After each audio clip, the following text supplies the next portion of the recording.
Assalomu alaykum, hurmatli kuzatuvchilar. Bugun yana bir juda ham qiziqarli bir keysni sizlar bilan razbor qilamiz. Ya'ni buni qiziqarli jihati shundaki, juda ham ko'pchilik bemorlarimizda uchraydigan va ko'p savollari bo'ladigan qandli diabet yoki sahrli diabet bemorlariga implantatsiya jarayoni qo'ysa bo'ladimi, yo'qmi, qanaqa holatlar bor va bunaqa bemorlar qanaqa o'zini tutadi, shu kabi savollarga bugun mana shunday bitta keys bilan javob berishga qaror qildik. Mana shu bemorimizga, ya'ni 50 yoshdan oshgan hoji onamiz, sahrli diabetlari bor bo'lgan hoji onamiz biz yuqori pastki jag'lariga totalniy implantatsiya va ustiga sun'iy qoplamalarni qo'yib berganmiz. Mana shu keysni bugun sizlar bilan razbor qilamiz. Ushbu keysimiz yana bir ahamiyatli jihatda shunday iboratki, bemorning so'zidan bemorimiz 6 oy oldin olib qo'yiladigan syomniy protez qo'ydirganlar, falon pulga qo'ydirganlar, lekin mana shu syomniy protez qo'ydirganlari bulardagi bor bo'lgan sahrli diabetning fonida vaziyatni, ya'ni suyak holatni, milklar holatni, stomatlar, xullas yumshoq va qattiq o'qimada juda ham katta yomon o'zgarishlarga olib kelganlar. Shuni hisobiga ham keyinchalik ovqatlanishda qiynalishlari, mana bu joyda ko'rib turibsizlar, yengillarida tishlarning atrofida yiringli jarayonlar paydo bo'lishi, har bitta tishlarda mana bu yerda yiringli, bu yerda yiringli joy, mana bu joylarda nafaqat yiringli jarayon, balki suyakni ham maksimal darajada yemirilib ketishiga olib kelgan. Bu esa bemorimiz shifokor stomatolog uchraganlarida ko'pchilik shifokor stomatologlar birinchidan sizda qandli diabet borligi va ikkinchidan mana shu qandli diabet vaziyatni og'irlashtirib olganlik hisobiga sizga umuman implantatsiya qo'yish mumkin emas va bundan tashqari siz faqatgina bir umr syomniy protezda yurasiz degan gaplarni aytishgan ekan. Shundan keyin bemorimiz o'z umidlarini o'zi bo'ldi. Faqat shunaqa ekan deb qiynalib yurgan bir paytlarida bizni klinika Ristom klinikasini uchratib qolib, mana shu konsultatsiyaga keldilar va konsultatsiya jarayonida biz vaziyatni ochiq-oydin ularga ko'rsatib, tushuntirib berdik va shundan keyin biz ushbu muammoni dalillarga asoslanib, ya'ni dunyo standartlaridan kelib chiqqan holatda yechishga qaror qildik. Keling endi bunday bemorlarda og'iz bo'shlig'ida qanday holatligini ham ko'rib o'tamiz. Ko'rib turganingizdek, mana bu og'iz ichi holati bor yo'g'i bir nechtagina tishlari qolgan, lekin mana shu bir nechta tishlar ham atroflarida yiringli jarayonlar borligi, milklarda, ayniqsa ko'p holatlarda bunday bemorlarimizda milklarda yallig'lanish holatlari ko'p bo'lishi, mana bu yerda yiringli holatlar bo'lishi va sun'iy qoplamalar, ko'rib turganingizda hammasi sun'iy qoplamalar bo'lgan, faqat bu yerda milklar qochgan hisobiga yiringli holatlar va ayniqsa mana bu holatlarda juda ham ko'p og'izdan yiringli holat noxush hidni keltirib chiqarishi bemorimiz yana ham haligi nima deydi, odamlar oldida o'zlarini noqulay his qilishlariga olib kelgan. Shu holatda yana qolgan holatlarni ko'rishimiz mumkin. Mana bu yon tomondan ko'rinishi, ichkari tomoni. Keling tepa tomondan ko'radigan bo'lsak, aynan sahrli diabeti bor bemorlarda juda ham xavfli bo'ladi. Aynan syomniy protez bilan muammoni hal qilish. Chunki bu yerda syomniy protezi bosimi aynan milklarga o'ch hisoblangan. Milklar o'ch shundoq ham nozik bo'ladigan, shundoq ham o'tkazuvchanlik yomon bo'ladigan holatda botib, u yerda ham yaralarni hosil qilish va keyinchalik u yerda suyaklarda yemirish jarayoni yana ham tezlashtirib yuborishi vaziyatni, aynan mana shu bemorimizning vaziyatini yana ham og'irlashtirib yuborgan. Mana pastki jag'larni, bu yuqori jag'lari, mana past jag'larni ko'radigan bo'lsangiz, suyaklar ingichkaligini ko'rdingizmi? Nihoyatda suyaklari shu darajada ingichka bo'lib ketganki, mana shunday chiziqda ingichka bo'lib ketgan. Mana bor tishlarning ahvollari ham yaxshi emas. Eng noxush holati mana bu joyda yirik holatlarni ham, kuchayayotgan holatlarni ham ko'rishimiz mumkin. Mana o'sha bemorimizga 6 oy oldin qo'yib berilgan juda ham yaxshi sifatli degan olib qo'yiladigan protezlar va aynan mana shu protezlar bemorimizning qandli diabet vaziyatining fonida vaziyatni yana ham og'irlashtirib yuborgan va mana shu protezlarni voz kechish maqsadida bizga oldimizga murojaat qilib kelgandilar.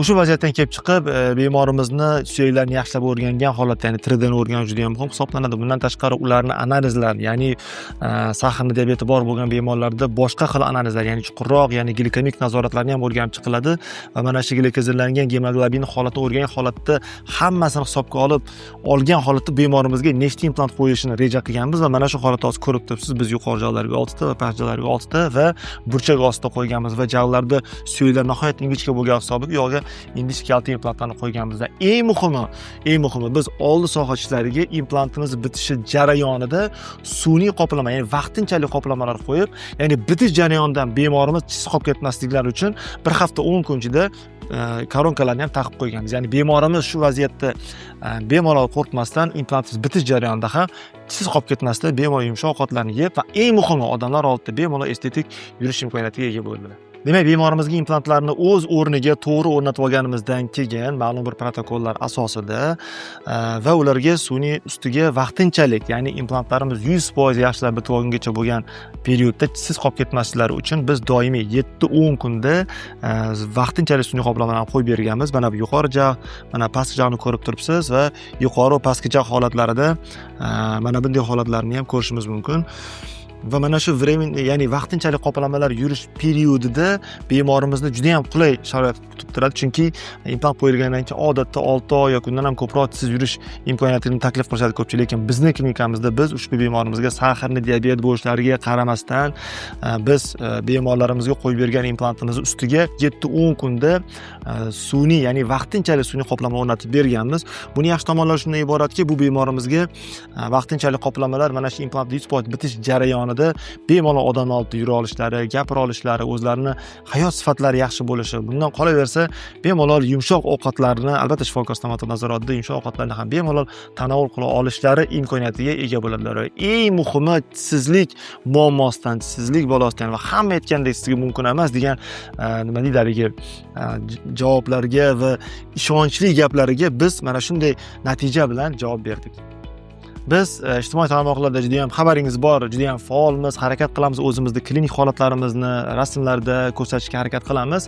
Lekin bugun bunday murakkab, ya'ni diabetik bor bemorlarda bo'ladigan jarayonlarni aynan nafaqat shifokor stomatolog biz davolagan jihatdan, balkim o'zlaridan ham o'zlarining fikr mulohazalari, qanaqa qiyinchiliklar bo'ldi va nimalar uchradi yo'llarida va aynan bu muammoni qanday yengib o'tdilar, shu haqda o'zlarini xolis fikrlarini bildirib o'tganlar. Bugun aynan bugungi razborimiz boshqacha, ya'ni ushbu odzivni, ya'ni o'zlarining xolis fikrlarini mana shu hozir bitta ko'rish imkoniyatiga ega bo'lasiz va o'zingiz baho berib bir fikr bildirish imkoniyatiga ega bo'lasiz. Marhamat.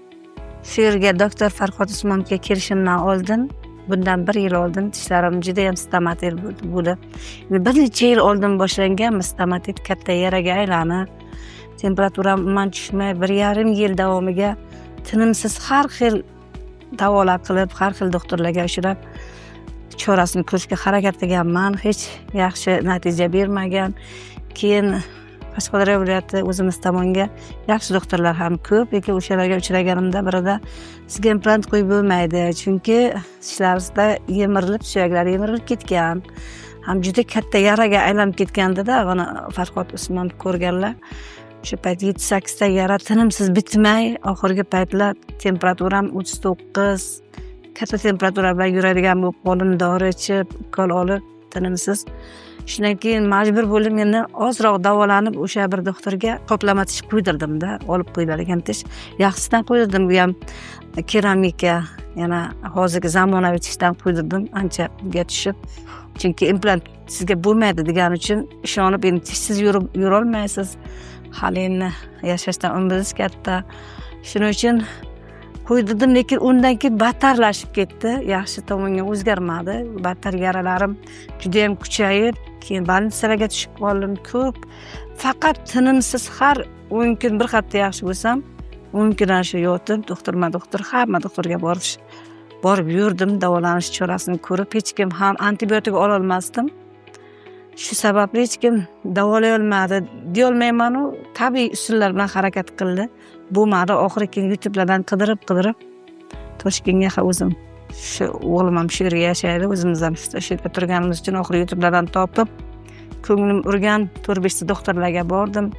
Ulardan shu Toshkent shahrida ham 4-5 talari juda yaxshi mutaxassislar, tishimdagi ahvolni, ukol ololmasligimni bilib, ham suyaklar umuman erib bitganligini bilib, jag' suyaklarimni quyish tavsiya berishmadi. Chunki quysa yomon oqibatlarga kelish, olib borish ehtimoli bor deyishdi. Yana umidimni uzmadim. Farhod Usmonovni yana oqtarib, shu yerga kelganimda umid uchqunlari menga uyg'ondi. U kishi harakat qilamiz, avval Xudodan, lekin biz shunga harakat qilib qo'yib beramiz dedilar. Nodirjon doktor, hozir familiyalarini eslolmay qoldim.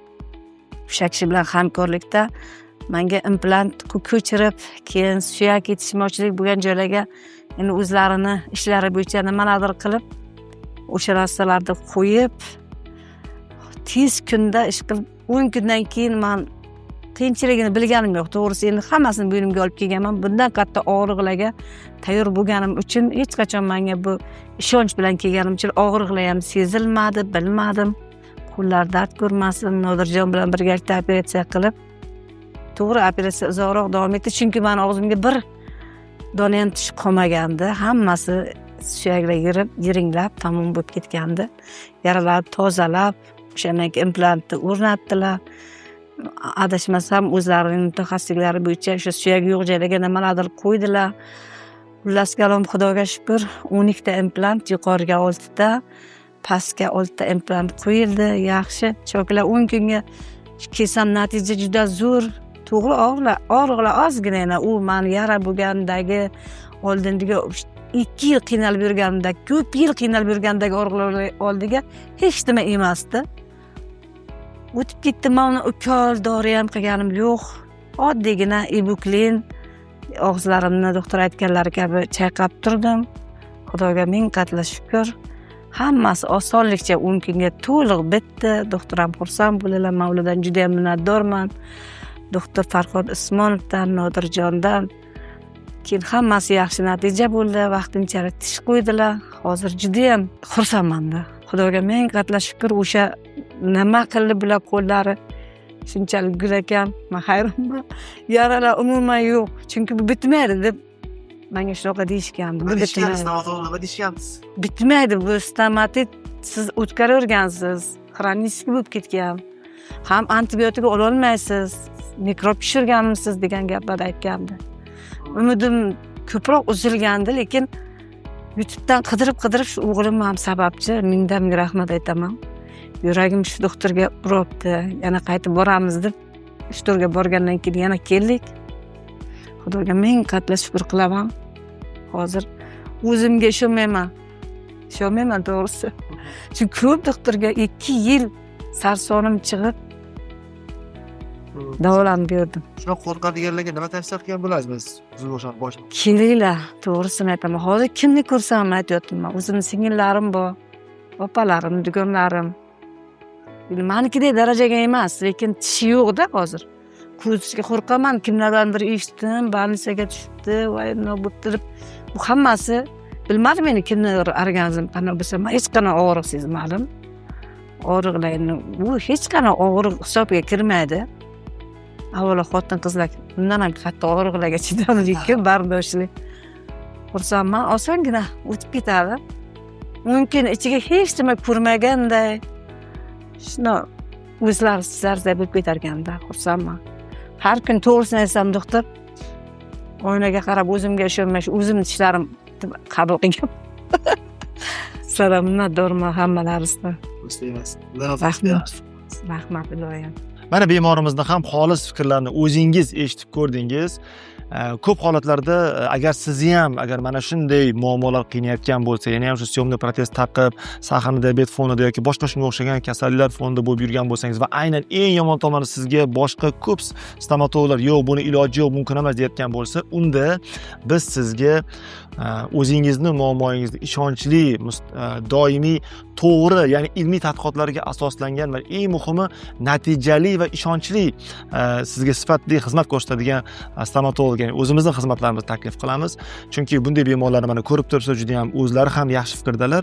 Shuni hisobiga agar sizda ham shunaqa muammo bo'ladigan bo'lsa, sizga ham bir ishonchli va sifatli va ayniqsa mustahkam va uzoq xizmat qiladigan natija kerak bo'ladigan bo'lsa, unda mana shu videoni tagida biz havola qoldirganmiz. Mana shu havolaga siz o'zingiz ma'lumotlaringizni qoldirsangiz, bizni menejerlarimiz siz bilan tez orada bog'lanishadi va sizga to'g'ri keladigan mos va xos bo'lgan davolash rejasini, umuman konsultatsiya jarayoniga sizni taklif qilamiz.